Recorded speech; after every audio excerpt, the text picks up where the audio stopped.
Hi, and thank you all for joining us in today's very special episode with my very good friend, Dr. Anthony Chaffee.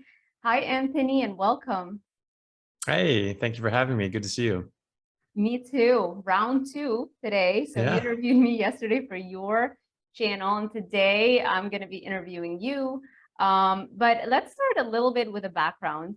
I know most people know already who you are, but maybe you can refresh their memories a little bit. Yeah. So I'm an American doctor specializing in neurosurgery just in my residency at the moment.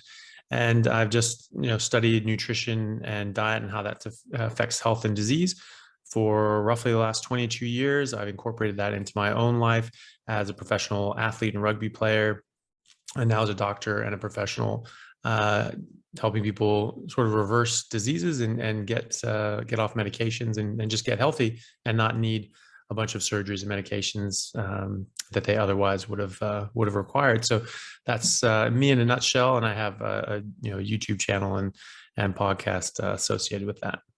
Very popular YouTube channel, has been blowing up so quickly and growing so fast. I'm going to link all of those obviously in the description box below so people can find you.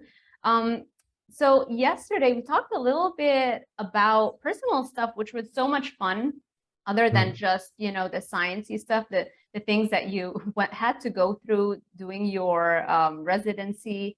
And I thought that maybe we can continue on a little bit on that theme, a little bit with like the discipline and how did you first become such a productive, disciplined person? And then from there, we can transition back into the health stuff, Yeah. Oh, I mean, I just 100% from my parents and my family. They were very hardworking people, very diligent. My dad's like just the hardest working person I've ever met. The guy's just always going. He's, is always just doing something. I mean, the guy was more productive as a teenager than like many people are in their like adult lives, And so, and I mean, seriously, like he was on a Nobel Prize winning physics team when he was 17 years old. That's when he started on the team. And then he, subsequently the work that they did with Louis Alvarez at the Lawrence Livermore Radiation Laboratory in Berkeley, on the bubble chamber, making the bubble chamber and implementing it and, cracking the atom and studying subatomic particles. My dad was doing that as a 17-year-old kid, over PhDs in physics. He got the job over them and was doing all that work with Louis Alvarez, and Alvarez ended up getting the Nobel Prize. Obviously, my dad didn't get the Nobel Prize, but he got that for his work, and my dad was on his team doing that work with him, and so that was pretty crazy, and a lot of other things as well. And so I would always see my parents really working hard. My father always, he was a very hard worker, was always, at work and then doing other things interesting. And, he always said to me, if you're going to do something, you might as well do it right. Otherwise just don't do it, don't waste your time. And so I always took that to heart, and I was always interested in medicine and always loved sports. And I just wanted to excel. And so I wanted to push myself as hard as I could. I wanted to be the best that I could at whatever I did. And I always tried to do that. And then, when you get, an idea in your head, and you just say, I want to be, an All-American rugby player. I said, okay, how do I do that? And I, looked at the people that had done it before me, looked at what they did, look how they trained.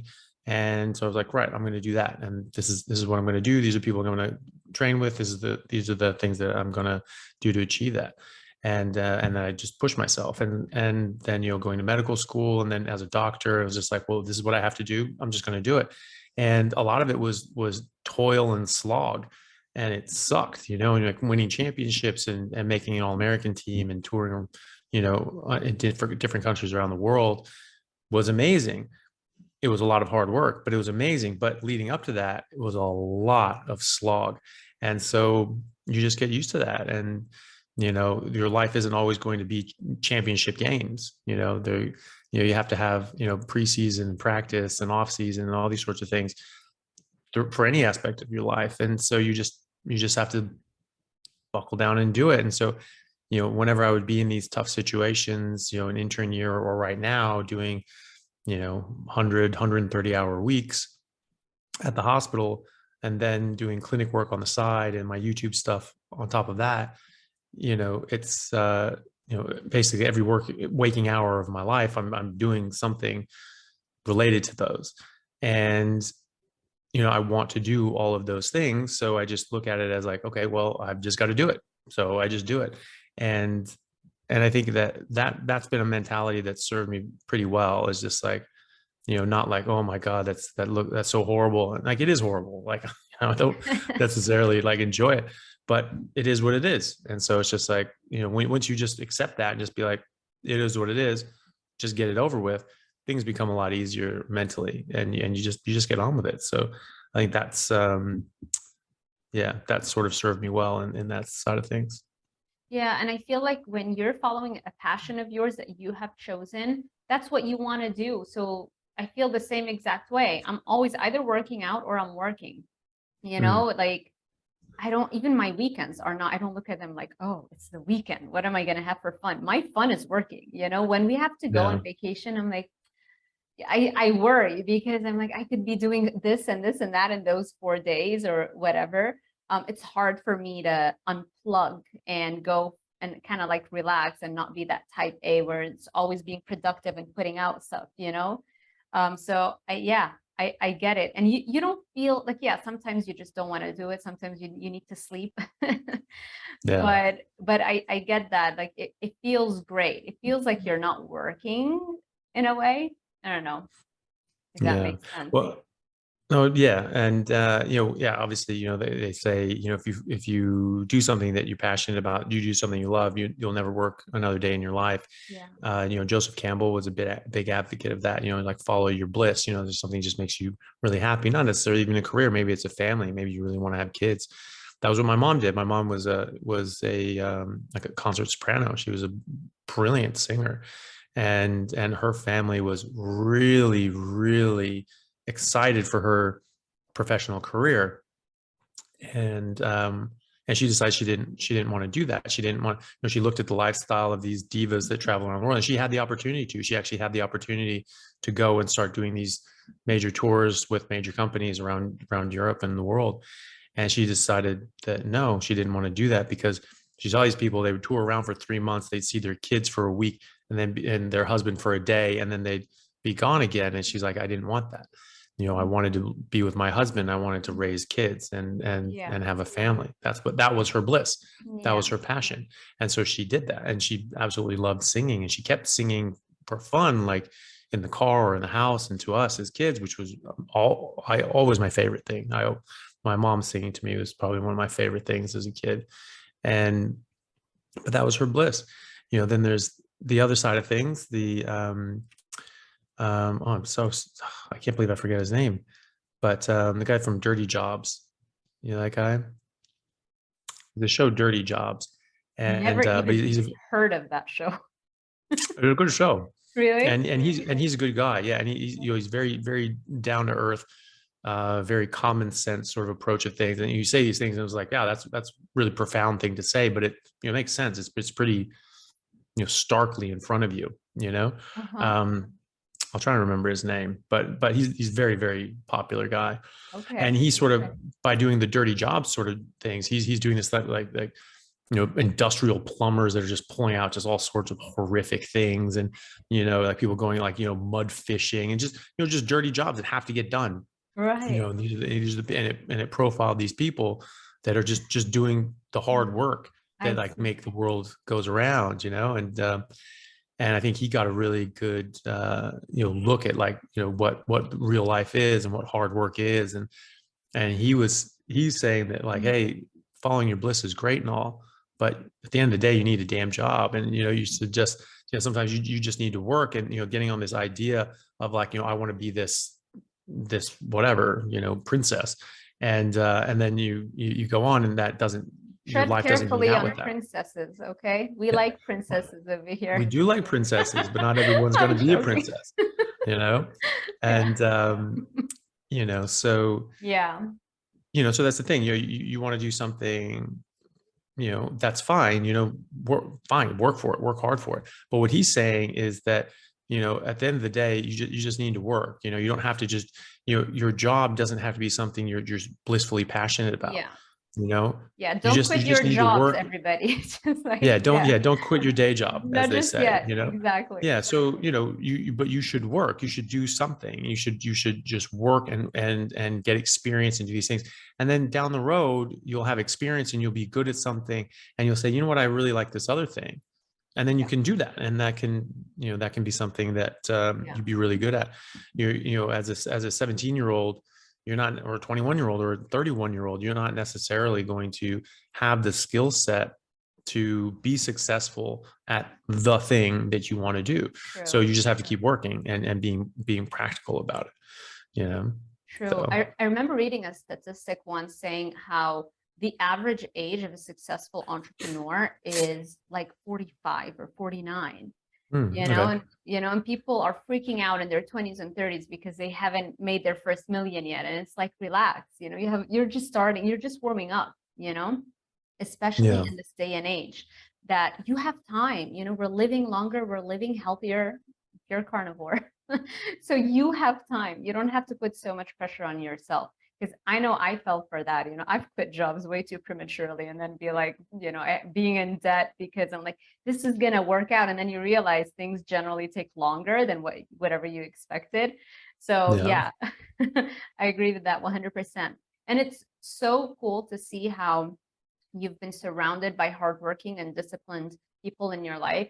I never had that growing up. Like my Mm. parents, or not just my, like everywhere around me, just the word hard work. I don't think I've ever heard it. Or discipline. It was survival mode. And I Mm. was like, I was always like a straight A student. Like that's genetic. Like that wasn't like I felt, oh, I was forcing myself to study. It just came naturally to me. Um, Even up until I finished my master's, like I would just get the high scores, but I never thought to myself, like I'm forcing myself in a way. It wasn't an option. It was like survival mode up until I left Lebanon. So up until I came to Miami, and I started my PhD and I started kind of like relaxing a little bit. That is when I had to relearn the discipline and the motivation, because now that my back wasn't against the wall as much, sometimes I would just not have the motivation to do anything, and I would have to literally understand that, like scientifically speaking. I would read books about motivation. I highly recommend everybody read the book The Motivation Myth. Like for me, that might seem very like stupid to you or other people, but for me, it was like a light bulb moment that motivation comes after you take action. It's not, you can't just wait around, wait for a lightning bolt to strike you and that's going to give you motivation. It almost never happens. People tend to think like, once I'm motivated, then I'll take action. And it's the other way around. You create your own Mm. motivation by taking action, and the results of that action motivate you to keep going. So, I had to literally understand it like from the ground up, like a little kid, because I was never ever exposed to that in any area of my life. It was just genetics that, I was able to be like smart in that area and get good grades, but also survival mode, working at it until I left. So, yeah. Yeah. Also, Um, I mean, mm, oh, I was just going to say there's a lot to be said just for hard work. You're just having that mentality and just, just doing something, and like, and yeah, that motivation just comes. But whether or not you have motivation, like you still need to do things. You need to have a work ethic, and the yeah. people that have that work ethic and just grind away, they tend to be the ones that are more successful. You were talking before, I forget the gentleman's name, but um, you were saying that he's very successful. I think he sold at Quest or something like that. Is that what you're saying? Tom Bilyeu. Yeah, Yeah. and that he wasn't as talented or smart or whatever as other people, but he just worked his ass off. Exactly. And that's the thing, if you just do that and you just put in the hard work, you will get somewhere, and you will get probably farther than a lot of other people. And there was the whole reason I started my my podcast and my Instagram and YouTube sort of stuff, which was something I was thinking about literally for years, and writing a book, literally thinking about it for years. And I was like, I had all this information. I could have written this book 4 years ago. I could have had this podcast 4 years ago. Right. And, but I didn't just action it, Uh-huh. and then it just, my best friend was just saying, she's like, just do it. It doesn't matter. Just do it. Just start making videos. It doesn't matter. Like, he had a business, and they would just make little videos for it. And he's just like, yeah, I had this videos where it's like talking about the dimensions in this kitchen. And I was like, I don't care. I don't care about that. It means Yeah. nothing to me, but you just talk about it, you just do that, and you just put something out there, and then you'll start, recognizing what should be put out there. And it doesn't matter. You just do something, and you just start it and get going. And so I did. I just started it, and I just got it going. I just started making videos, and they started becoming successful and popular. And I was just like, all right, well, maybe I'll do this one. Maybe I'll do this one. And now I'm motivated to keep doing this because it's already in motion, Yeah. and so I want to just keep it in motion. And now I sort of have an idea of how to do that. And so it just goes. So yeah, you have an idea, you just do it. Just start doing it. Start. And whatever, just do it and just get going. And the rest will come. The rest will just happen on its own. 100%. Yeah. Just take that first step. And it's that Mm. perfectionism that paralyzes people, So it doesn't have to be perfect. I think I will always intentionally keep my oldest videos on my channel just so people can see the evolution. It's so they're awful, like it's like the worst background in the world, like just like a white background. It was like maybe a 2-minute thing or 3-minute stops. And I edit them like with the worst editing software. So, but they're up there, and it's good because I have a lot of students that want to do this, and I'm always encouraging them because they see like the YouTube stuff and they're excited by it. And I'm like, but they're all afraid, when you're 18 and you don't want to put yourself out there. And I'm like, look, I literally take them there and I sort my videos from oldest to newest, and I show them the oldest videos. And I'm like, you're gonna suck. And Yeah. that's good because that's the only way you're gonna get better, and you gotta Yeah. have that mindset. Yeah. So Well, what they say, the journey of 1,000 miles starts with a single step. You exactly. just got to just get walking. Exactly. And it's so inspiring to see that evolution, we love to see other people's evolution because it's like if they can do it, then I can do it. Yeah. I think my evolution is about flat line. I wasn't editing my videos at the beginning. I still don't. Like, I just don't have time. And That's like, funny. so Yeah. it's yeah. No, but see, you started off One really day. good. You had, Thank you. you just like you literally can talk for hours. I like Mm, script everything, and mm, especially like, as a woman growing up in Lebanon, very low self-esteem, have to be perfect all the time. So I'm more self-aware. And so even though I could like just talk and get used to like talking, I will always like nitpick every little thing I say. It's like I said or I rambled too long here, and I have all these ideas. I'm like, you know what? I'm just gonna script and I'm just gonna read off the script. So yeah, I think people appreciate how comfortable you are because that means you're very confident in the information that you're putting out, and so mm. they trust you more, and they like to see that. So you're starting off really good. So no worries. Thanks. I wanted to ask you, do you have a team helping you out with everything? I mean, how do you have the time to You're looking upload? at it. Team No, but Chaffee. really, so Uh, you upload, and because it takes a long time to upload to YouTube, and does, yeah. wow, It's a now pain this in is the ass. this is more mind-blowing stuff. This Hmm. is insane. Okay. Do you Um, have a team? Do you have people? I hired an editor once. Oh yeah. Yeah, from India. He was great. Mhm. But I mean, I it's not worth it even for me right now because I'm again a control freak and I like to get more comfortable with the editing stuff. And sometimes I do more vlog type. And with those kinds of things, I haven't had enough experience doing them. So I want to learn and I want to know how to do that so that eventually when I hire someone like all the time, then I know how to manage them because I know what can and cannot be done, at least on Mhm. some level. But yeah, like I just worked for a very short period of time. So I wouldn't say like I have a team. No, and right now it's just me.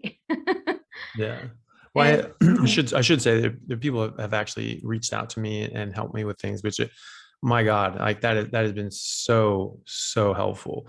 There's Good. a guy in Singapore that has reached out and helps like put like the beginning and end stuff on my videos, and he's offered to sort of help do more. I really want to ask more of him because it's just so nice of him to be generous with his time like that. And then there's another guy in Germany who's like helping me with my website, which is awesome because I'm useless at that stuff. And then I have someone I've become quite good friends with in England who has been helping me with a lot of my social media stuff, just giving me ideas and what I can do, and actually helped me with my slide presentation for KetoCon. Like that was all her, and because I suck at PowerPoint because I hate it. And so, I don't actually want to be good at it because that's like, being good at like child trafficking. Like I don't need that skill, I just, I don't want that. And so, I just hate it that much. And so, she was very, very helpful with that. So there have been people that have reached out and actually helped me. So actually they've been a big help. So, that's hilarious. For the website, you know how I learned how to do it? There's literally YouTube videos that tells you in 2 hours it's a 2-hour video that shows you how to build your website in literally 2 hours on WordPress for free. Of course, you pay like the hosting thing. So I pay like $10 a month for HostGator, and that's it. And I learned how to do that way. And now every time I want to update it, it's so easy, Nice. so it's not that difficult. Yeah. It might not be good. the best designed, like it's not like super crazy stuff happening, but it looks professional and it's got the basics and that's all I need. So, but yeah, I mean, those things take time, especially with your schedule. How's your book going?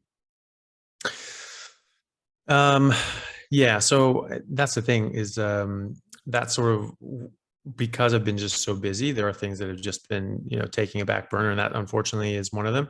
I really need to, put more attention on that. And I always mean to, but like, it's one of those things that like, it takes a while to sort of, read back through what I've been writing and say like, okay, this is where I left off. This is where I want to go with that. And get going, especially when I'm in the middle of a chapter now. And so it's just like, where the hell was I? So I have to like reread the whole chapter and like, okay, now where do I want to go from here? And so when you get into a rhythm, I can work for hours and hours and hours on end and get a lot done. But it's, it's sort of just getting into that and like having those hours in front of me and like, I'll say, oh, I want to get all these stuff out of the way and then I'll do it. And then it's like, it's midnight and I'm up at 4 or something like that. It's like, oh Christ. Okay. Right. So that's something that I need to do a little better. So I've been, I have a lot of, I have everything mapped out. I have everything I want to say in sort of bullet point tracked out. I want to sort of tighten that up a bit and then keep going. But I've written a couple chapters. I have all the other chapters mapped out. I just need to actually buckle down and or you could, how do you feel about hiring like a science writer, because you have like, your zone of genius is knowing the data and knowing what to put, right? You don't have to worry about wording it perfectly. Somebody else can just do that. And then you read it and you're like, yep, that's what I wanted to say. That's good. Or maybe word it differently, Yeah, it could be. Yeah. I've sort of thought about that, but I don't even know how to go about that. So it's like, it'd be nice if I could just get this stupid thing out and,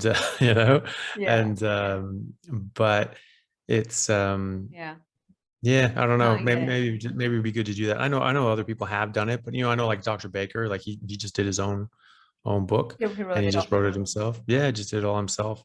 And so, he wasn't going through residency. True. Yeah. But maybe that's the thing. Maybe I need to, sort of pick a lane and just sort of dedicate my time in a particular direction and get the most out of that. It's something I've been thinking about, either one direction or another. I would hate to give up anything, but at the moment, it is, detracting from everything. Everything is not getting as much attention as it deserves. Yeah, yeah. No, I get it. I get it. So last time when we were talking, you mentioned how your dad improved so much on a carnivore diet. Can you give us Mm. an update? So yeah, so he's doing really, really well. When he was originally having health issues, he had been diagnosed with cancer and then Parkinson's, and had um, a procedure done, which actually went really well on his heart, called an atrial ablation, which sort of just sear certain parts of the heart to stop aberrant electrical activity that causes atrial fibrillation, which a lot of people have. It just sort of gives a funny rhythm to the heart. And so he had an ablation. Ablation went really well, but he was on warfarin and blood thinner because of that. And then sort of a month later, he had a bleed on warfarin that was nearly fatal. And if I hadn't been in the house at the time and recognized the signs, he would have died. He almost died. And but his whole issue was back pain. He had really bad back pain, and he had been having back pain because he had back surgery a few years earlier, and so he was always having back pain and spasms, but it was just a little worse this time. And so my mom came and got me and just said, oh, can you take a look at your father? And I just took one look at him. I'm like, okay, we need to go to the hospital. And he had ruptured a vessel by his left kidney, and he was bleeding out inside of his own body, and it was very, very painful. And so we got him there, and he was in the hospital for like 5 days, and he had blood transfusions, and he was very unwell, and it really knocked him back physically. Mm. And then, and my mom was saying, she's like, I never would have thought to call an ambulance just for back pain. I never would have thought of it. And so, he would have just kept bleeding, and probably, maybe wouldn't have stopped, probably wouldn't have stopped. And so, for everyone out there, anyone over the age of 65 on blood thinners who has new onset severe back pain, that's a bleed until proven otherwise, and you should treat it as such.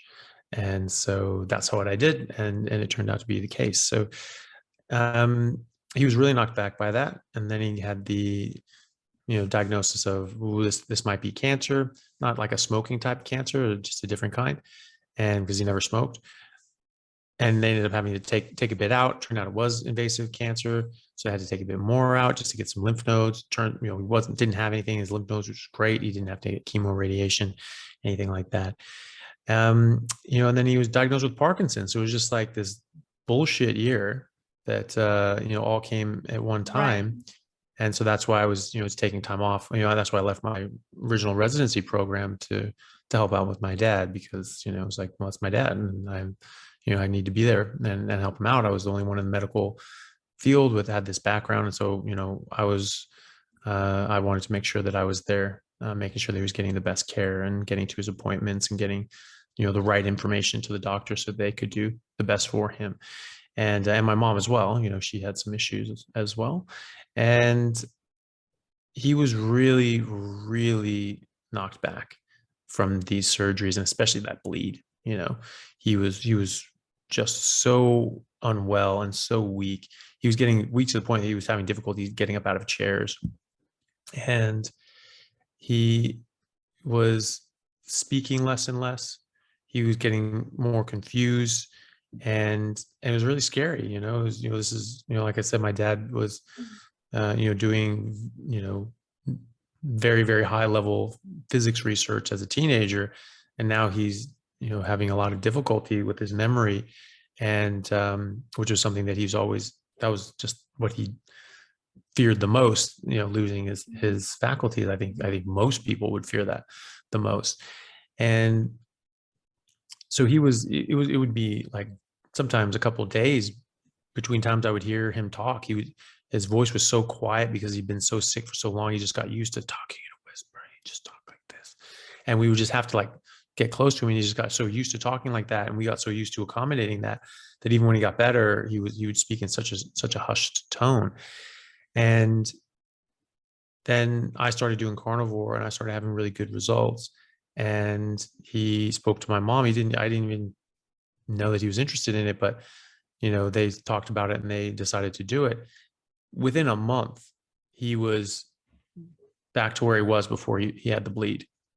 within a damn month, you know, Wow. and then he started upping his fat intake after that, and really started getting better. After 2 months, it was like it was my dad again. You know, it was really, really, really good to see. And and 8 months later, he had lost I think something like 80 pounds and 60, 80 pounds, something like that. And and was like going Wow. around doing yard work and like cutting down trees with the chainsaw at 80. You know, it was like nuts. You know, like I called my brother once when I was down in Australia, and I was talking to him. He was like, yeah, I'm just driving over to mom and dad's house. And I was like, oh, that's cool. Like, he's just going over to visit. Like, well, I wasn't going to, but I was talking to mom, and she said that. He's like, well, your father's outside cutting a tree down with a chainsaw, and can you please come and make sure he's okay? And he's like, so I gotta go make sure he doesn't die. And Hilarious. he was there just hacking down trees. And so that was a great recovery. And he's been trying to do exercises and work out. He's teaching himself really learning like Greek and Latin, so he could like read the classics in the original Greek and Wow. Latin, and busting out his old physics textbooks from his PhD, and just being my dad again, doing cool stuff. And he's still doing well. He has a lot of back pain now. That's something that's really he's struggling with. And so it's hard for him to get around, because it's just from that back surgery. It's just never really recovered right, and he gets a lot of back spasms, and honestly, he needs to get a lot of physical therapy. I think that's something that he's been lacking, and strengthening the muscles.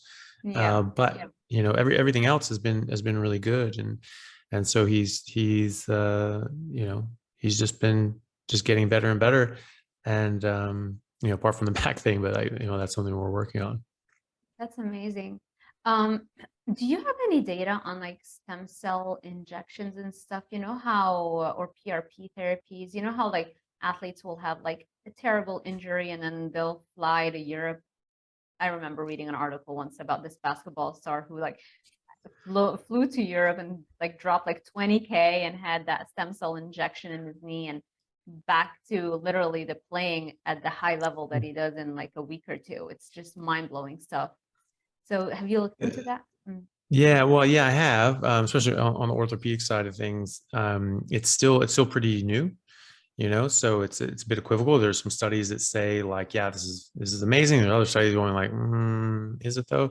It's like, is it that much better than placebo? And so, but you have mixed results is the idea. So, and like my friends in orthopedics, some people swear by it, but others sort of go like, yeah, the data is just not really there yet. It could be amazing, but we don't really know yet. There are other stem cell therapies that they do with different kinds of stem cells, because the stem cell research and treatment that you can use in America isn't the same.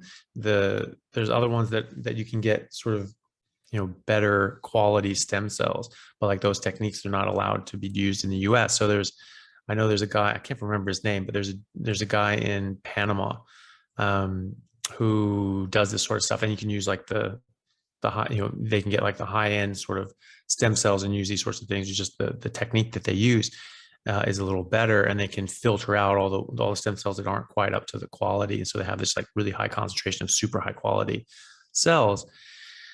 And they'll inject those in joints, and they'll inject those just into your bloodstream. And like, apparently like people just really swear by it. Like Mel Gibson was talking about it, and he's just like, it's just amazing. You just feel his energy going. You just feel it's going in your hair and all that sort of stuff. And like, he said he brought his dad down there for these treatments, and his dad like just, was just really having a hard time, and just really unwell and sick and slowing down. And so by the end of it, he was 30 years younger, in his energy levels and things like that. So that's pretty interesting. And that guy's been publishing his work. But those are sort of different kinds of stem cells. You'd have to go down to Panama to do that, And so I think it's very promising. I think there's a really, really strong avenue there.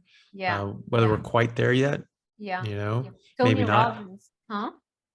I was saying just, we may not be quite there yet with, well, certainly not, we haven't maximized the potential of that line of therapy. So obviously the more that we do and the more commercially available it is, the more money will be in it, the better the advances will become, as in any market system.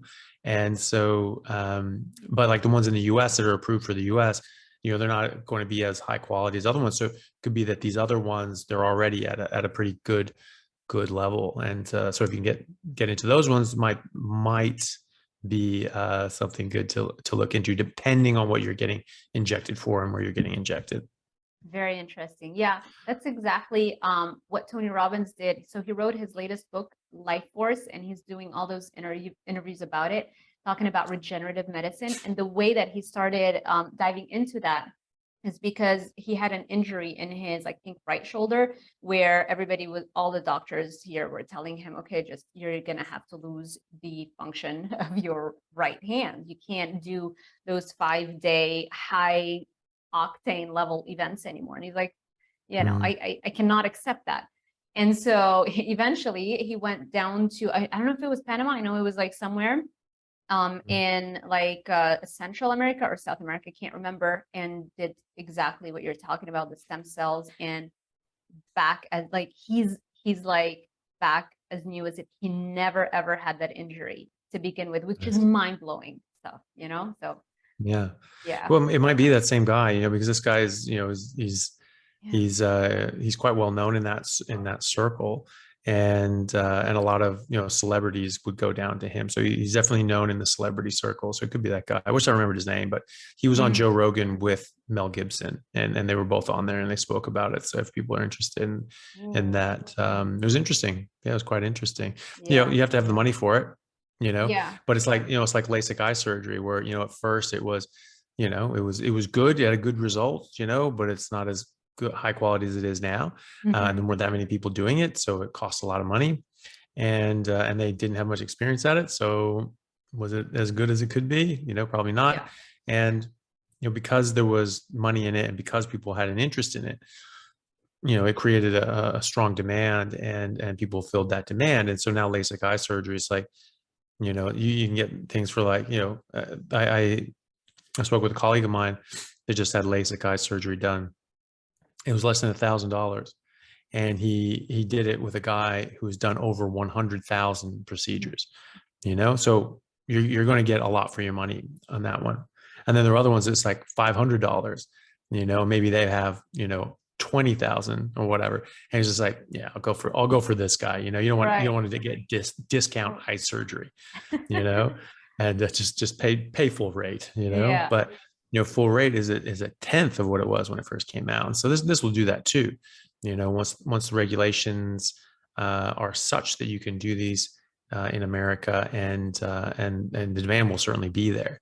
These treatments will become much cheaper because they use your own tissue, in a lot of these cases. And sometimes they don't, they use other sort of sources. But, when you're using your own tissue, like you just get some of your fat tissue and then you spin it down, and you isolate your adipose stem cells, and then you can inject these in certain areas. They've been doing this for animals for years. Like I was, before medical school, I was interviewing to go to work in a lab that did this for animals, and they had amazing results. And I was just like, and I had some problems with my, my patellar tendons. I was just like, hey, can we just do this for people? Like just do that. And then, talking to lab people, and they're like, yeah, I mean, just, why not? Yeah, why the hell not? And I was just like, stem sounds awesome. Let's do this. Didn't end up doing it, but I ended up actually getting PRP in my patellar tendons because I had tendinosis, and so the actual tendons was actually breaking down. So I think yeah, so then I I get that. Yeah, so Yeah. it's a bastard. Yeah, it's really annoying. So And yeah, it worked really well. And so the numbers were, it's like at the time it was 70% work, and you'll get full relief, and then sort of 30% sort of get some relief, and then you re-inject those, and again 70% would get sort of more, or maybe even more than that, 90%, something like that. And so you sort of do it twice, and you have a very, very high chance of getting full resolution. And that's what I did. I ended up getting both done at first, I could not walk. Get someone to drive you. I was driving a stick. I had both knees done. I couldn't bend my damn knees. And it was really painful. It is quite painful. It is, it feels like your tendon is going to explode. It is filling it with pressure. It does not want to be filled with pressure. It's just like, what the hell is happening here? And it literally felt like this was just going to explode out my leg. Like those whales, the beach whales, they sort of cut them, and all of a sudden their guts like explode out of them. That's what I was expecting my knee to do at any minute. And it was entirely too painful. And it was not expected. And so, obviously I didn't, say anything. I'm just sitting there just going like, what in God's name is happening? Like, please stop now. Like, tell me you're done. Please tell me you're done.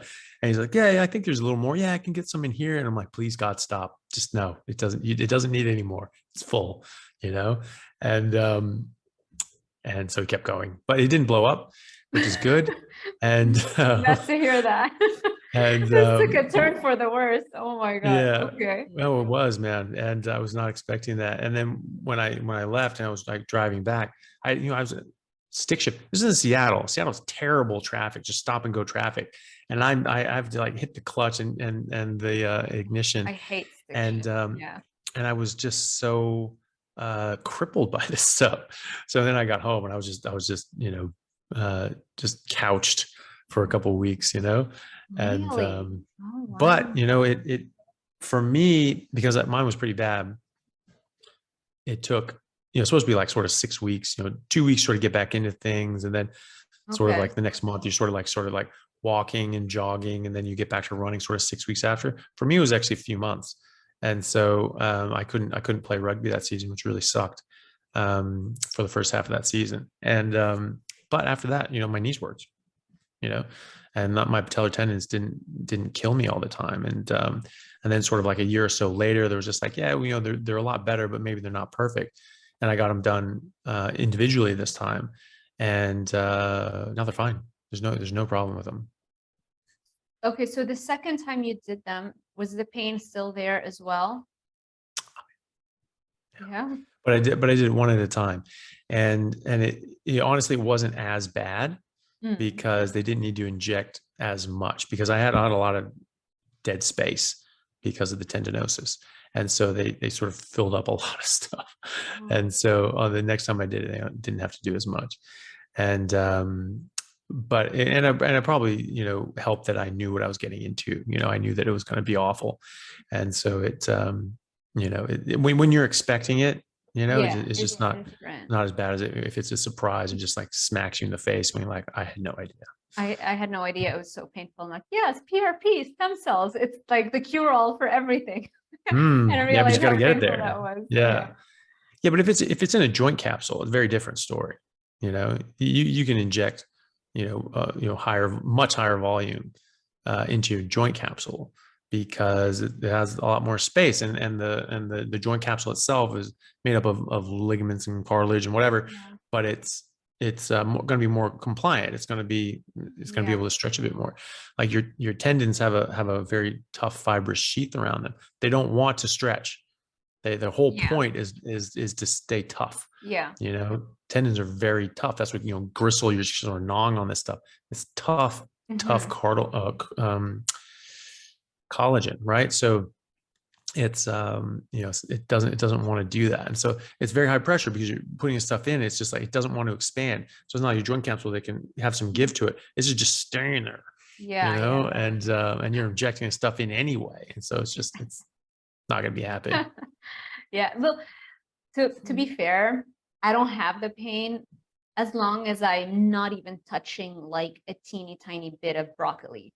So yeah, I don't think I have to go through that, because if I'm 100% carnivore, which I've been in the past few weeks, like not even like no plant foods, especially the veggies, because sometimes like there'll be some broccoli on a plate if you go out somewhere, and I'll be like, but why? It's not worth it anymore. It's because now I am so, remember I was telling you about the Excel sheet that I'm doing where I'm tracking every single variable. So now I can tell with very, very good detail what's happening. So now I'm paying attention. It's like it's not worth it. Even that tiny little bit of plant food is just gonna really not let me run my 7 miles that I enjoy doing in the morning, you know, because I feel like, oh, I need a recovery day, and I really don't. Yeah. What was it ever worth it? Was broccoli ever It's worth not it? You never, yeah, know, I I know, mean, it's I know. broccoli. Let's not kid ourselves. It was the least offensive of the vegetables, and so we put up with it. But I never enjoyed broccoli. You know, it was never Yeah, something like, "Ooh, I want broccoli." It yeah, was like, "Okay, I guess I'll eat some damn broccoli," you yeah, know, yeah. because I have to eat Eat some your veggies, vegetables, and I guess the this worst. stupid broccoli, you know, Yeah, you just put up with it. It's something to do, you know, and so you're just sort of exactly. just crunching You on this just crap. you associated with healthful eating, you know, for over Yeah, years, you know, it's like, oh, I'm eating healthy now, but yeah. little did I Or know. I'm, yeah, or I'm gonna snack, and so I might snack on something healthy, and you know, and you don't actually have real food there, so you're just like, okay, I'll just eat some So broccoli. miserable. Blah. Ugh. Yeah. How does anybody really fill up on that? I mean, how many days can you last on snacking on veggies? You know, as Yeah. it makes no sense. You know, I wanted to ask you, what is the price range for the PRP like that you did?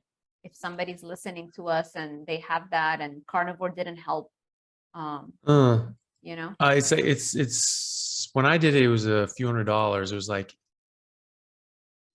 yeah, it was like, well, it depends because like, you know, the little machine thing that you have, like I had that just because I was a medical student at the time, and I was on orthopedic elective, and with like the one of the team surgeons for the Seattle Seahawks was also one of the team surgeons for our rugby team, and so I knew him, and did a elective in his clinic at Swedish Orthopedics in Seattle, which is a really really good orthopedics group, and he's a great surgeon and a really good guy. Mike McAdams, good dude. You know, he's like some of those people. Like I send my family to him, you know, when they needed things done. You know, so um, and you know, so he sort of introduced me to some reps, and it was just like, hey, you know, can we hook this guy up or whatever, and you know, get him this thing. And so I was able to get some of that done. And so I was able to get, I think it was like $800 for both injections because I had the kit. It would have been Okay. like another like 1,200. So I think it would have been like $2,000 to get both done. It's cheaper now. Like even the second time I got it done, it was cheaper than that. So I think people can probably still get it now because a lot more people are doing it now too. Like chiropractors are getting into this now, you know, just like different injectables and stem cell injections and Mm, PRP and stuff like that. And so, you know, you have to be mindful that, you know, people are trying to sell you a product, and, you know, so, you know, this is, you know, they're going to, you know, promise you the world. So do your own research, look into it yourself, really find out if like for your ailment, you know, is this something that actually really does help? For me, from my issue with patellar tendinosis, PRP injections really helped. It helped a lot. It, you know, was a fairly significantly long recovery, and I ended up having to do it a second time, but it really helped a lot. I was having trouble.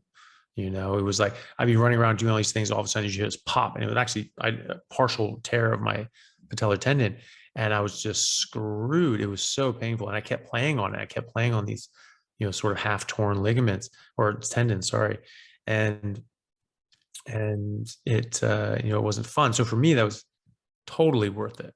You know, even though I missed out on a season of rugby, which actually was pretty shitty timing because like, you know, it was that would have been a good season to play, but um, it is that was worth it for me, and that was something that I looked into carefully and spoke with my, you know, friends who were in orthopedics and talked to them about it, and they were like, yeah, this thing actually does a good job, mm. and so that worked for me. But you know, the stem cells and stuff like that, you know, jury's a bit out now, especially on the stem cells that are available in America. So just be mindful of that. And but it is getting cheaper and it is getting more available. And the PRP has a pretty good track record. You Cool. know, Awesome. Yeah, definitely budget friendly, I would say. It's not something crazy, you know, that people it's much cannot. better. Yeah, Yeah. yeah. So I think yesterday when we were talking, you mentioned in passing something about asthma. Did you ever struggle with asthma?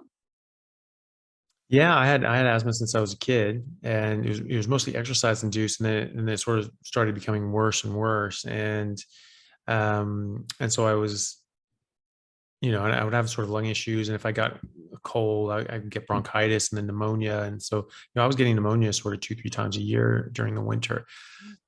Especially because I played rugby outdoors in the Pacific Northwest, and it was just freezing cold all the time, and just pouring rain, and like icy rain. It was like 33 degrees out and raining, or it's just like you're 1 degree off from being snow. Would have been better if it was snow, because then it would at least been dry, whereas like now it's just like it's the same coldness, and you're soaking wet, and like the wind is howling, and so it's like cooling you down even more. It's like, this is miserable. And so I would just get sick, and I would get pneumonia. Cold also triggers asthma as well. It's a very common trigger for asthma. And so I had to use like, the steroid inhalers and the long acting, short acting inhalers and stuff like that. And it was manageable. I still played, very, very high level rugby and athletics, because I would sort of had this rich, routine that I would go through, and I would sort of invoke an asthma attack, take my inhalers, wait it out, and then I could go just forever. And that's actually, I just happened to come across the actual technique that is recommended to do by pulmonologists, and so, but I just found that worked for me. And so that was how I could perform at a high level. But yeah, it was actually pretty amazing when I stopped just eating vegetables. I already wasn't eating plants or carbs or anything like that, or grains and sugar and carbs and alcohol and things like that. But it was when I was just eating greens and meat. And then when I just stopped eating greens, my asthma was gone in like a week, Wow. and I didn't, my face wasn't as puffy. I didn't have as many allergies and stuffy noses. Like, I've broken my nose literally hundreds of times in rugby. And so, to the point that I couldn't breathe out of my nose for 6 months for like the rest of the season, because I needed to get surgery to fix it, because of like the bone was crushed in, and like the cartilage was all like snaked around inside. So it was really bad. And like, I actually couldn't breathe out of my nose for like an entire season, because I wouldn't stop, because I was just, I just cracked the premiership, and I was like, well, not gonna stop this. And so I had to wait till the off season to get it fixed. And so like, I couldn't breathe out of my nose for like a solid 6 months. And it just kept getting more broken and more broken, like every game, because it never healed. Yeah. And Wow. Oh my God. yeah. And so it Okay. was like, every like tackle and hit just sort of hit my nose. My nose would just be gushing blood the whole time. This was back when that didn't matter. Like now, it's just like you get like a freckle on. Oh God, no! You have to, Right. Yeah. stop everything. But like back then, I just had blood just gushing down my face. The whole game, and I had to like ban my mom from coming to my games, because she would like literally be in tears watching. She'd be crying, and like I'd be going out there just like terrorizing people, and like just punishing people in tackles and everything like that. But my face would be bloody. My mom would be crying like, "You can never play rugby again." And it was actually really sweet and cute when she said Yeah. that, but it really annoyed me at the time. And it was just like, Oh. well, I'm going to, so cut it out. Oh. And, Why you why know, would you put yourself through that? Oh my God. yeah, that was the thing, was, sometimes when you have that sort of pain, that sometimes, can demoralize people, and especially when people would like, like punch me in the nose, or hit me because they knew the nose was bleeding. It really hurts to break your nose. And then to get a broken nose punched really, really hurts. And, um, and so it did. But what people didn't realize is I was just always the personality that, like, if you come after me, like, I'm going to come after you 10 times harder, and I will make you regret the day you messed with me. and Love and it. that's what I did. And so, Yeah. someone like hits me in the nose, it was just like they didn't realize that was my, Mhm. like, my Hulk trigger. I was just like, you're going to die now. And like, and so I would just play just, I love 10 it. times harder, 100 times harder. And it just drove new energy in me to just kill everyone I came across. And, and I love it. so, yeah, it did that was the wrong choice for them. I guess it sort of worked out for me, because that was a clear sign of like, oh, hey, let's hit this guy here, smack him in the nose, punch him in the, in the face. and make him go like, oh gosh, my face, my present, my beautiful face, you know. And they just didn't realize that just made me go into hyperdrive and like really put it on. And like I just would start really playing. It was really the best games I've ever had was when I was in that sort of blind rage of a mentality, you know. And I so love yeah, it. they See, it's funny. backfired. I do that, but I don't do that physically. Like you come after me, Yeah, I go back like 10 times harder, but yeah, psychologically. yeah. You know, I do it diplomatically. I need to preserve this. I can't have blood gushing down every day. Yeah, gotta save the moneymaker. That's right, exactly. That's so funny. And you know, as you're talking about this, I can see like the aggressiveness. And it's like, do you see this in people who are plant-based? Because I would struggle. Like I don't think you can see a plant-based guy having that level of aggressiveness, you know?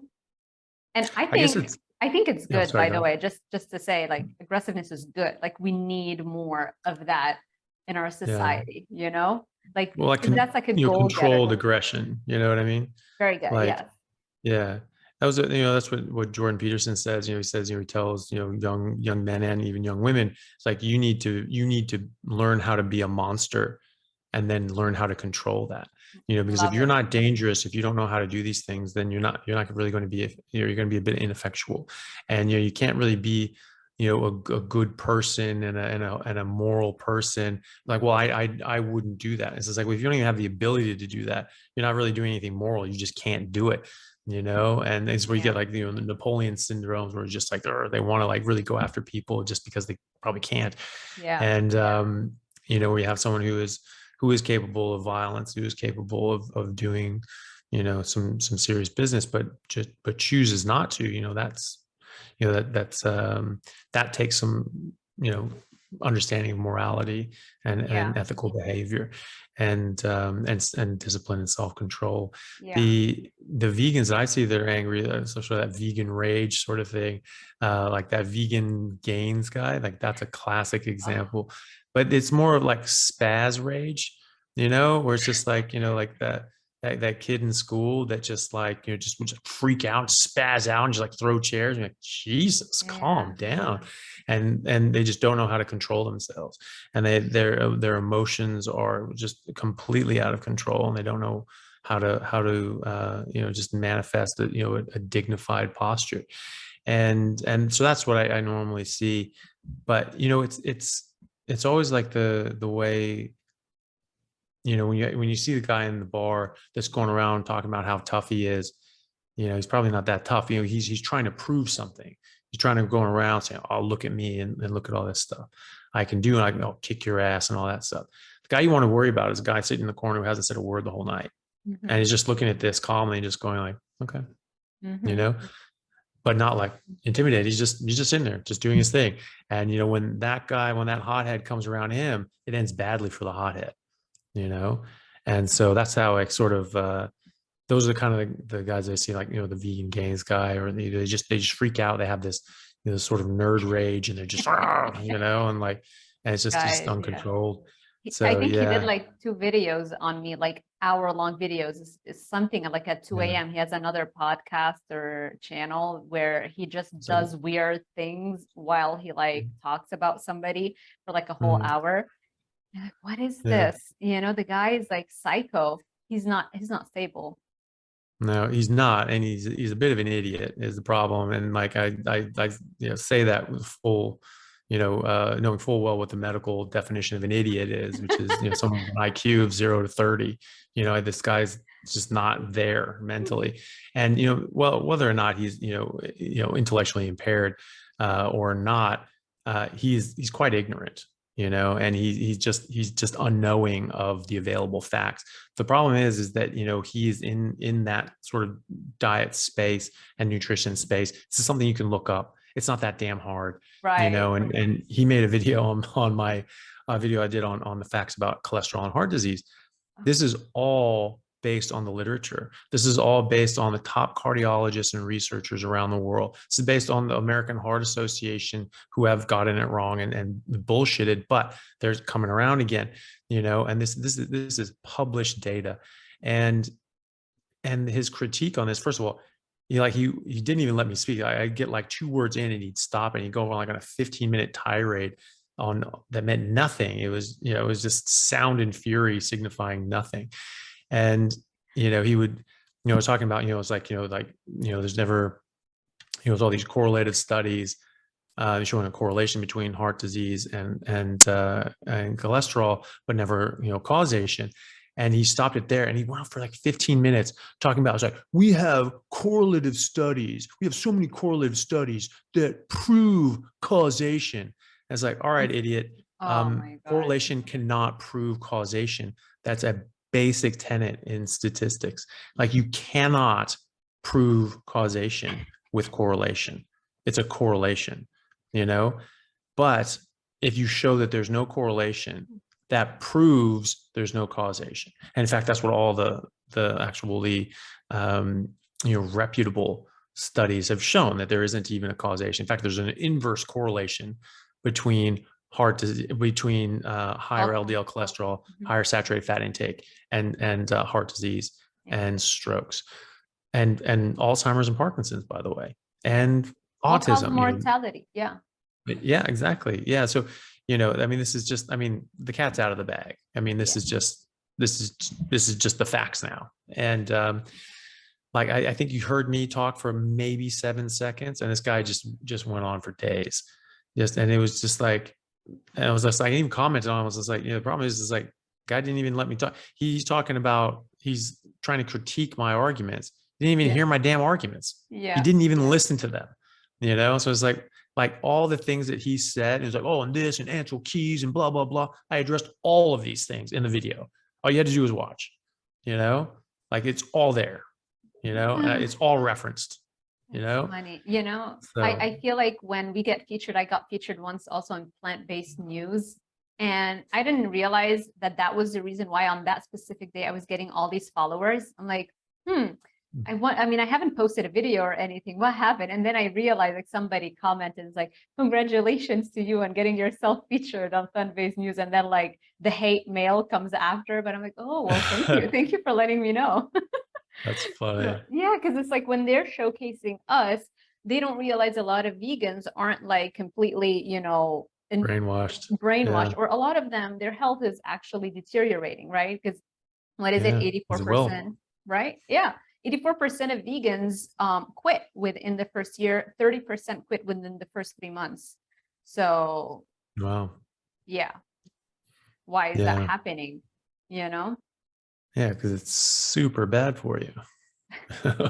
Like, it just is, you know. Yeah, it's a shame, you know, that it's still being pushed so hard, you know, because I mean, it's been shown quite clearly to cause serious harm, and you know, if you have to, and you're poor and those are your available options, then that's great, and there are ways to do that more safely. But it's you know, pushing this as the savior of the universe, that this will save all of humanity. This makes you healthier. This makes you happier. This is better for your kids. This is better for the environment. This is better for the world. This is better for, you know, ethically and morally, like all this stuff. You know, it's not, you know, I mean, it's a bit far-fetched that this would just be, you know, the savior of the universe, but also it's just demonstrably wrong. And, you know, people are getting very harmed by this. The environment's getting very harmed by this. You know, we're destroying, you know, entire, you know, countries and continents because we're putting up, you know, farmland. And any crop that you plant, you necessarily have to destroy an entire ecosystem. You have to kill all the plants, kill all the animals living there in that, because that's a habitat. That's a habitat for animals as well as plants. And then you grow one crop. You kill all the animals that come and eat your crop. You till up the soil. You kill all the animals that are in the area, all the snakes, all the rabbits, all the, You know, I mean, look, we'll just watch The Secret of Nim. You know, it's like it's right there. And Mm. you know, the little mouse family, like little rats, like you know, running away from the tractor and everything like that. It's a weird reference. No, probably no one will get that. But like, Yeah, I'm gonna Google that because I don't even. it's an old book. It's actually a really good book, and they made it like Disney made a like a cartoon about it back in like the 80s or something like that. It's called The Okay. Secret of Nim, NIMH, I Okay. think. And it's kind of cool. It's about sort of right up your alley, doing like you know weird genetic experiments, but like injecting on rats and become super intelligent and things like that, and like figure out how to read and figure out how to pick locks and make this escape. And now they're like living down in this little rat Oh. hole on a farm, and they're like getting electricity, and they're making this whole civilization and things like that. Okay. It's kind of cool. It's a good book. And it's a Interesting. good little movie as well. But you know, you have to kill a lot of animals. You have to kill a lot of plants, and you know, it destroys topsoil. You till up the ground, it rains, it washes away the topsoil. You got no topsoil anymore, or you got a lot less of it. And you know, the wind blows it away. This is what the Dust Bowl was in America in the 1930s, in the Dust Bowl era. This is where it was like all people were tilling rows for you know miles and miles. The wind was hitting it, it was blowing it away. Rain was washing it away. So it had these big dust storms. There's just dust. There's just you know millions of tons of dust just Uh-huh. floating around, and they had these big dust storms that come through for 3 days at a time, just blow away everything. You know, it promotes locusts. You know, so you have these locust swarms all over the place eating out crops. And you know, it sounded like a Bible story from Exodus or something like that, like the plagues that God brought down on Pharaoh. And that's what people thought. They thought that you know, for you know, people were sinful, and you know, they needed to you know stop their wicked ways, and you know, God was punishing people. And they figured out like this was improper farming techniques. So now we have different farming techniques, but they're not perfect. And so worldwide, we still lose like 27.5 billion tons of topsoil a year. Okay, that's an area the size of Kentucky every year. Okay, that is a very, very limited resource because it takes 500 years to grow half an inch. Okay, and we're losing to Wow. Kentucky every damn year. Okay, this is why it's getting harder and harder to grow crops. You're using more and more fertilizers and chemicals. Okay, and they have to be going to hydroponics because we're destroying the topsoil. And so this is a bad idea. Whereas animals contribute to that. You know, animals are part of the ecosystem. They are part of the environment. And so you know animals you know eat down dead crops and plants, and they defecate and urinate and they recycle those nutrients. You know, things like, oh, this plant matter goes down and it decays. No, it doesn't decay. Things decay it. You know, like fungus and bacteria eat it, animals eat it, and then they recycle those nutrients, and those nutrients get turned around. And if you don't have the animals doing that, you don't get to recycle these things. You know, this is why you'll have like hay and stuff like that. That's a byproduct, but that then turns into animal feed, and they can take those nutrients and churn those out into something that's usable by a plant again. You know, Mm-hmm. otherwise it's going into a landfill or they're burning it. And most of the Amazon fires, and we said, oh, the Amazon is burning. They were talking. This was very misleading because, and there's tons of articles and Forbes and NASA even published on it, that it was not that the Amazon, when we say the Amazon, everyone thinks of the Amazon rainforest. That's not what they're talking about. They were talking about the area called the Amazon, which is like a state in Brazil. And a lot of that's farmland. And so there were fires in the Amazon, right? Not the Amazon rainforest, but the Amazon. And so a lot of these fires were farmers burning down the chaff from their crops, all the hay Mm. that they couldn't sell down because there weren't enough livestock to meet the Wow. demand for the chaff that they had.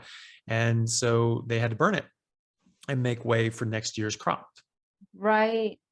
you know, and Right. that puts out quite a lot of pollution. You know, it recycles those nutrients in a way. You know, you're getting those, you know, those carbons out there and out able to be picked up by plants, but it also makes a lot of pollution. It makes a lot of harmful chemicals as well. And, you know, we have this in grasslands all over the world, especially in Africa, because there aren't enough animals to eat down these dead grasses. Yeah. The next year, the new grasses can't grow because they get choked out from the sun by these bigger grasses that are dead now, right? So if the animals don't come in and eat those down, the Yeah. new grasses can't come up. It doesn't turn into like a big grassland. Uh-huh. And so it turns into desert. You have desertification. And so to stop this, they found that they had to burn these dead grasses. And so every hectare of these grassy areas, grassy bushy areas that they burn produces the same amount of pollution and worse quality of pollution than 6,000 cars do in a year. Okay. Wow. And just in Africa, they burn something like a billion hectares of grasslands a year, every year. So that's the equivalent of 6 trillion cars driving for a year. Okay. And you're worried about like, yeah, 6 trillion. And you're worried about that you don't have a hybrid. Like, big picture here, guys. There's like, it's just, it's very, very, very outnumbered by the other stuff that's going on in the world. So, and we're talking straight up pollution. I mean, I've never been really in the camp of worrying about CO2, because CO2 is what plants breathe. The world is greener now that we have more CO2. So that's a good thing. That's a positive thing. And so, but we're actually talking real pollution, like toxic chemicals and fumes that are coming up from this stuff. So that's not what you want. That's harming the air quality for everyone involved, to the extent of, far surpassing every single, combustion engine on this earth, by a factor of 1,000 almost. Wow. I've never heard this before. This isn't. Oh, yeah. Yeah, never. Oh. Yeah. Check out, there's a good TED talk by Alan Savory, Savory. He has the Savory Institute. This guy's literally written textbooks on regenerative agriculture for 40 years. Then Dr. Peter Baylorstedt, super interesting guy. Okay. I was really, really, really, really thrilled to have him on my show, because I've been watching his stuff for a long time, and I was really interested to talking to him. Watch my interview with him, and I have a couple. Yeah, I have a couple of links in there in that talk of other things. A lot of links of his, but some of them that I think these are really good ones to watch. And he just hits the high notes, man. I mean, the guy just brings hard facts and knowledge. It's like, this is what this is. Here's the proof. It's not this wishy-washy, oh goodness, wouldn't it be nice if what? No, this is the hard evidence, and it's a very different set of facts. Well, it's the only set of facts, but it's a very different impression at the end of this than what's portrayed, and it really shows that you really can't have plant agriculture without animal agriculture. It just does not work. Yeah. Exactly.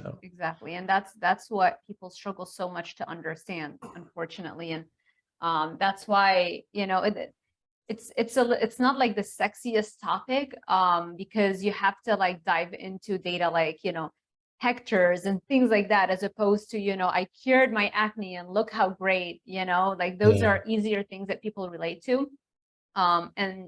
And I feel like the vast majority of the narrative on pushing plant-based is actually coming from this ignorant belief that this is actually going to help the planet. This is why, I don't know if you checked out the Carnivore's, maybe a few months ago or maybe a year ago, they put out their updated plate, and it was the funniest thing. It was all plants. There was almost no protein in it. And they're saying that they had to disable the comments because we all blasted them, and I took screenshots of it, it was like before they took down the comments. It was embarrassing. I was like, how much exactly do you pay to go to Harvard? To tell me no kidding. What? Yeah, well, that's the thing, right? And it is, my parents, just said since we were young, it was just like, none of us are allowed to go to Ivy League schools because they're just indoctrination camps, they're just like, and, I know, my grandparents met at Harvard, and when they were students there, and most of my family would have been in Ivy League schools or Berkeley and Stanford and Pomona. My dad went to Pomona. Not many people know Pomona, but it's, you know, it's more exclusive than Stanford or Harvard. You know, it's like the Really? hardest. Yeah, yeah. They take like, when my dad was there were 200 students there, and it was the Wow. #1 math and physics program in the country. It was above Caltech and MIT and all these things. And so Wow. my dad got a scholarship there. And so yeah, it's very, very exclusive. And you know, it's like 200 at the time, 200 students, but they had the 7th highest endowment of all private schools. So it was like, you know, per capita that they certainly had the highest endowment. And so you know, but we were just told like, yeah, none of you guys are going going to any of these places, Wow. which I thought was a bit bullshit, because you know, I'm not exactly a weak-willed person. You know, I would have been okay, and also, you know, a lot of these places, you know, this is where you find some of the best scholars around, and so you can actually learn a lot from them. But Mhm. at the same time, you know, a lot of my family were not impressed. The ones that have degrees from Harvard and masters and PhDs from Harvard, not impressed with Harvard. And you know, and Thomas Funny. Sowell as well. Thomas Sowell graduated magna cum laude from Harvard, and then went on to do his, you know, PhD, you know, master's and PhD after that in economics elsewhere. And he was saying he was just, yeah, he was not thrilled with it. And that just, it had this attitude that you went to Harvard, I went to Harvard, you know. And so it's like, because you went to Harvard, you were correct. It didn't matter what it was. And anyone who went to it, well, this was at Harvard, therefore it's right. Which, it, you know, if you'd gone to a better school, you would have learned that that's stupid, you know. Right. And so, you know, it sort of, it breeds that. And I know I've met a lot of people from that. And I had a friend of mine, was my roommate in medical school in Ireland, and she was working with some of these Harvard guys, and some of these guys, they're just such arrogant pricks. And they were talking about something else. It was just like, you know, the usage of the language, or, you know, something. And he said like, no, it's like this. And she was like, well, no, actually it's like this. And I was like, no, it's not. I went to Harvard. Like Ah, that, like that's just the trump card. Like, oh God, well, he went to Harvard. He must be right. oh She my just God. let loose on him.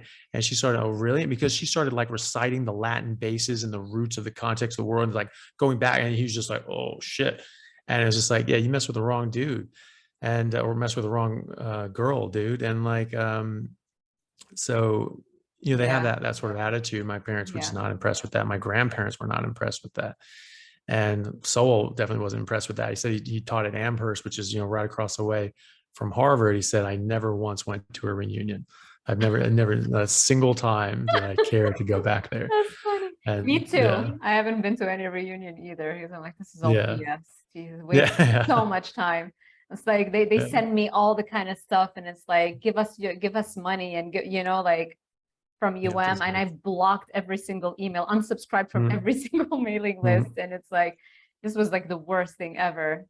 yeah. So Like, I'm I still get, paying you student loans, I'm still dick. You paying know, I'm my not going to get student the rest loans. of my money. Yeah, Exactly. Exactly. They want me to give them more money for, I've never yeah. once been to anything in, like, you know, the university life. I couldn't care less. I just wanted to get that degree and move on, you know? And at the end, it Mm, was like, I already knew I was never going to work with it. And I'm like, oh, this is so awful, but I'm so close to getting that PhD. Let me just hang in there. It was the worst thing ever.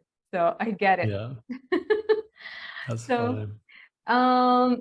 I know you're super busy and super tired. You just got Okay. home from a long shift, most likely, Mm, saving mm. lives. So thank you so much. Is there anything that you would like to say before we wrap it up? No, I think that was great. It was really nice talking to you about everything. Yeah, just hope we can do it again. Hope people found that interesting. I know we just talked about a bunch of different things, but hopefully that was interesting and new to some people, and they got something out of that. I hope so too. Yeah, I feel like we're always, you know, talking about science all the time, and Mm, sometimes people like I'll have people actually like, that I'm working with, and be like, "So how is he like in real life? Is he really that yeah, nice in real life?" I'm like, "Yes, he's even nicer." yeah, So they want to know. So that's why we took a little bit more of a personal route, which is always good and fun for people to see. So thank you so yeah. much, Anthony. I definitely am up for round 3. soon enough, 100%. we'll do that as Yeah. well. Yeah. And yeah, where can people find you? Yeah, so my YouTube channel is probably my main thing where I have all my videos, and that's just AnthonyChaffeeMD, and that's the name of the channel. And there's a bunch of videos on there, and sort of categorized into playlists as well, and or you can just watch them in order and just see what there is to see. I also have a podcast where you can do sort of the same thing, where I have the audio version of all my most of my videos, my interviews and sort of lecture type videos called the Plant Free MD, and that's on pretty much any platform. And then Instagram, just Anthony Chaffee MD. I have a Patreon, again, Anthony Chaffee MD, and those are the main ones, really. Social media elsewhere as well, TikTok and Twitter and stuff like that. But I'm not on there as much as probably as YouTube and Yeah. Instagram and the podcast. Okay, I love that. Every time you mention TikTok, you have that look on your face. Ugh, Like, it is. I hate that stuff. It's just a plague on humanity, and I just hope Oh, it goes yeah. away. It won't. I know Instagram that's is the trying to be problem. more like TikTok, just so you know. Yeah, So yeah, that's not going anywhere. But anyway, thank you so much, Anthony. This has been a blast as usual. And thank you all for joining us in today's interview. I hope you enjoyed this kind of content. If you did, make sure you give this video a thumbs up, subscribe, and hit that little notification bell icon so YouTube alerts you every time I post a new video. Thank you all for watching, and I will see you in the next one.